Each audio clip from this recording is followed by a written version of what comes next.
Hello. आप लोग कैसे हैं? आज मैं आपको गांव की स्वास्थ्य की समस्याओं के बारे में कुछ अवगत कराने जा रही हूँ। मैं रोज देख रही थी कि एक कोई मरता है, एक कोई मरता है। पता नहीं किसी की बहू गई, किसी का लड़का चला गया। फिर सुबह उठे तो देखते हैं कि कुछ सुनने ना मिल जाए। फिर सुनने मिलता है कि उसकी माँ मर गई। फिर सुनने मिलता है मेरे नौकर की बीवी नहीं रही, वो नहीं है, वो काम करने नहीं आएगा। मैं बहुत परेशान थी कि रोज रोज की मौतें ये क्यों हो रही हैं। गर्मी के दिन थे असली में।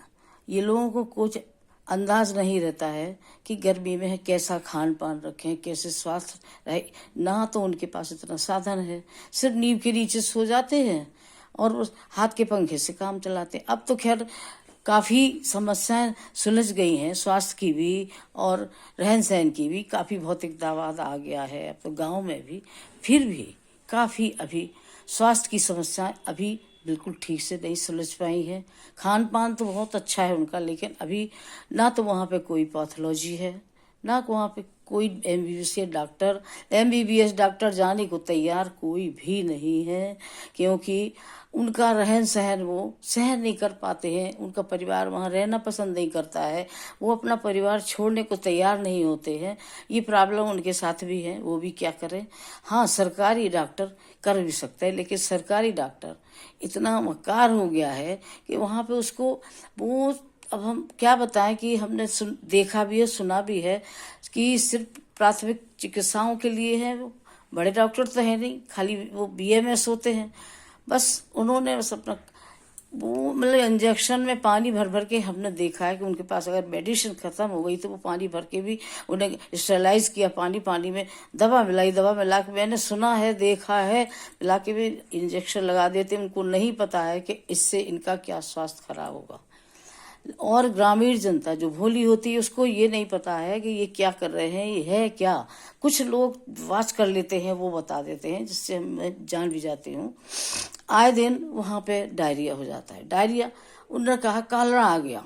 कालरा आ गया, कालरा आगे का मतलब क्या है? ना नींबू पानी पिएंगे, ना ओआरएस घोल। अभी आंगनबाड़ी चल रही है, आंगनबाड़ी में ओआरएस घोल रखा है, भरा पड़ा है, लेकिन उनको ये होश नहीं है कि मतलब इसको सारे लोग कैसे पीते हैं। कुछ लोग जानकार हैं, जानते भी हैं, लेकिन वो दूसरों को बताते नहीं हैं कि जाके एकदम से एक दूसरे की सहायता करें। नहीं, पैथोलॉजी तो है नहीं। और जो झोला छाप डॉक्टर वहाँ पे हैं, वो तो इतना लूट रहे हैं जनता को, मैं तो देख देख के रह जाती हूँ। इतना कमाई कि उनकी तो गांव में बिल्डिंगें बनती चली जा रही, उद्योग धंधे खुलते चले जा रहे हैं। इतना पैसा इनके पास आता कहाँ से? उनके पास तो कहीं बाहर से आ के लोग रहने लगते हैं। अब इनको कहो डॉक्टर कहते, वो लोग कंपाउंडर हैं कहाँ के कि क्या हैं पता नहीं, लेकिन वो पहले नहीं रहते, पता चलता बाद में ये डॉक्टर और आ गए। अब ये कौन से डॉक्टर हैं, इनके आगे क्या लगा, कहाँ की डिग्री, कोई इनकी न छानबीन करेगा। बस उनकी अच्छी बोली या अच्छा व्यवहार से लोग उनके पास ज़्यादा जाने लगते। कभी कभी उनका हाथ भी लग जाता है, ऐसा नहीं कि उनका हाथ ना लगे। फोड़ा फुंसियों में ये साधारण सी ये जो बीमारियां होती हैं उनको तो वो जान जाते हैं, लेकिन खास जैसे वो ये भी नहीं जानते कि कैंसर का फोड़ा है, ये सादा फोड़ा है। वो इलाज करते रहेंगे, जब ठीक नहीं होगा तो कहेंगे बाहर ले जाओ।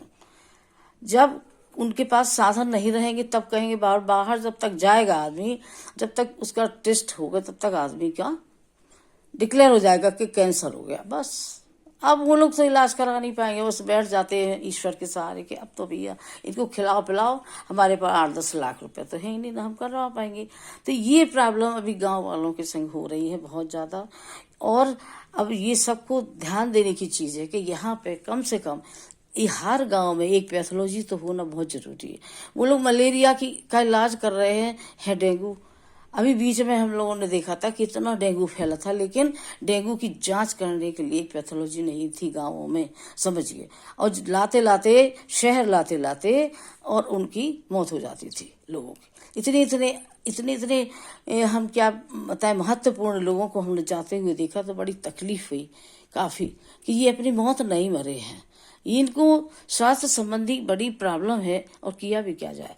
अब सरकार को ये चाहिए, मैं थोड़ी सी सरकार के लिए भी बात कर रही हूँ, कि ये चाहिए कम से कम सरकारी डॉक्टरों पे पंजा कसे और इनको पोस्टेड करे गांव में। और इन पे इनको बाँच भी करे जैसे सबको बाँच करते हैं सरकारी और लोगों को, जैसे सरकारी सर्विसों वालों को करते हैं, जैसे डॉक्टर को भी बाँच करें, करना चाहिए। क्योंकि मौतें इतनी ज़्यादा हो रही हैं। हम तो जब भी जाते हैं अपने गांव, हम हमेशा देखते हैं कि मतलब 2 लोगों का तो हम रोज सुन ही लेंगे, तो हम समझ जाते हैं कि यहाँ जांच नहीं हुई इनकी, उन्हें बुखार आ रहा, खत्म हो गया आदमी कैसे? अरे उनको 10 तारा उल्टी आ रही, खत्म हो गया कैसे? जांच नहीं हुई, कोई पैथोलॉजी नहीं है, कुछ भी नहीं है, और लोग बिल्कुल ध्यान नहीं दे रहे हैं। शहर वाले तो और शहरीकरण में परेशान हैं। इसीलिए गांव वाले अपने बच्चों को पढ़ा लिखा के, लोग कहते कि शहरों में क्यों भीड़ हो रही, इसलिए हो रही है। पढ़ा लिखा के थोड़ा सा पढ़ा है उन्हें अपने शहर में भेज दिया, कम से कम उनको मतलब स्वास्थ्य संबंधी प्रॉब्लम नहीं होती, अपने बच्चे रहते हैं उनके पास चले जाते हैं, या उनको मतलब कम से कम उनके बच्चे तो सुरक्षित है, वो नहीं है तो इसलिए लोग कह रहे शहरीकरण को, इसीलिए हो रहा शहरीकरण। स्वास्थ्य संबंधी तो खास तौर से काफी मतलब देखा जाए तो गांव में कहीं भी ढंग से नहीं है। जो छोटे मोटे अस्पताल हैं, नर्सिंग होम भी हमने देखे हैं, लेकिन देखा जब तक औरतों को ले जाते हैं, उनको ले गर्भवती औरतें जब तक जाती हैं उनकी मौत हो जाती है। क्या है कारण नहीं पता। लेडी डॉक्टर है नहीं, नर्स है जो शहर से आती हैं, छोटी मोटी नर्सें हैं, वो अपना इलाज करती हैं। उन्होंने करके वो डॉक्टर हैं, डॉक्टर बन गई, वो डॉक्टर का चोला पहन लिया, कोई पूछने वाला तो उनसे है नहीं है। ये सब है। तो मेरा कहने का मतलब ये है कि कम से कम गांव के लोगों का दर्द समझ के शहर वालों को थोड़ा बहुत स्वास्थ्य के प्रति उनको समझाना चाहिए। और सरकार को भी ये मैं हिदायत दे रही हूँ, मैं हिदायत देने वाली कौन होती हूँ, लेकिन एक सुझाव दे रही हूँ कि कम से कम गाँव में स्वास्थ्य संबंधी इन लोगों को काफी आवश्यकताएं जो है वो पूरी की जाए। और शहर वालों को गांव चित्रों में बहुत अच्छे लगते हैं। जगह जगह आप किसी भी ड्राइंग रूम में जाइए, गांव की सीनरियां लगी रहती हैं। गांव की सीनरी कितनी अच्छी लगती है, गांव के परिदृश्य कितने अच्छे होते होंगे। चिड़ियां चहचहाती हैं, खेतों में सब किसान काम करते हैं, और वो कितने अच्छे सीन होते होंगे। आप उनके बीच में जाके देखिए, कभी आपने जाके महसूस किया है कि उन गांव वालों को जो चित्रों में आप लगाए हैं वो चित्र की वस्तु नहीं है, उनको समझने की जरूरत है। गांव वालों का दर्द अगर आपके दिल में आ गया तो समझिए कि आपकी जिंदगी सफल हो गई, वरना गांव वालों की तो बर्बादी हो रही है। इसीलिए गांव खाली होते चले जा रहे हैं। कितनी भी सुविधाएं दीजिए आप, लेकिन पहली बात तो शिक्षा के बारे में मैं बाद में बताऊंगी। कैसी शिक्षा चल रही है, कैसी दी जा रही, कैसा दिखाया जा रहा और क्या हो रहा है अंदर, ये हमको पता है। लेकिन ऐसा नहीं, मैंने शहर और गांव दोनों को वास किया है।